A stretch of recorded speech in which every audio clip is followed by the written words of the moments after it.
Bonjour à tous, j'espère que vous allez bien. Désolé pour les problèmes de son. Les jours précédents, moi, j'ai pas...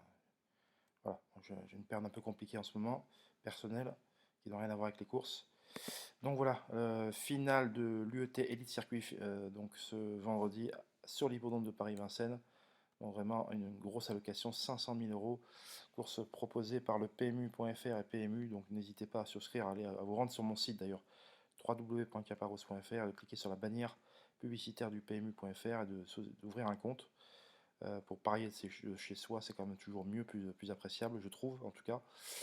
Une épreuve vraiment de haute qualité, avec quelques-uns des meilleurs trotteurs de la planète, hein. On pourra citer Idaho Tillard, bien sûr, récent lauréat du Prix d'Amérique, enfin dernier lauréat du Prix d'Amérique, Go On Boy, qui vient de le faire plier sur l'hippodrome de Mons, bon, avec des circonstances de course nettement plus favorables, bien sûr.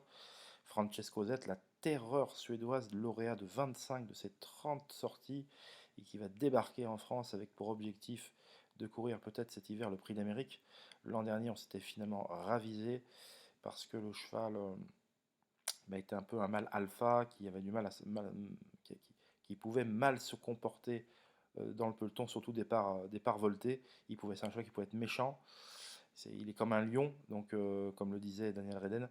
Donc cette fois-ci, bon là c'est départ à l'autostar, la question ne se pose pas. Mais on a vraiment trois chevaux là qui se détachent quelque peu quand même, c'est moins qu'on puisse dire. Un joli match à 3 avant le coup. Alors après, il faut rester vigilant. Ce qu'on peut dire, c'est que Gohan Boy sera déféré des 4. Et l'une des dernières fois où il avait été déféré des 4, on se rappelle de sa somptueuse fin de course dans le Prix d'Amérique où il avait laissé énormément de regrets. Donc là, avec le numéro 2 derrière Autostar, à côté d'Idaho Tillard, qui sera déféré des postérieurs et plaqué aux antérieurs. Franchement, ça s'annonce. Voilà, on a hâte de voir ce que ça va donner, mais c'est avant le coup trois chevaux qui se détachent inexorablement. Et voilà, en tout cas, venez y retrouver l'ensemble de mes informations sur mon site www.caparos.fr.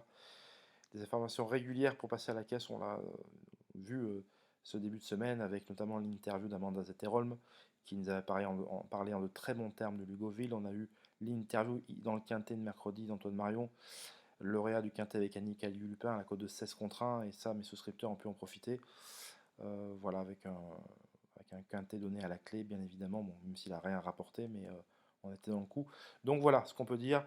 On se retrouve pour d'autres informations. Je vous embrasse tous. On se dit à très vite. Bye bye.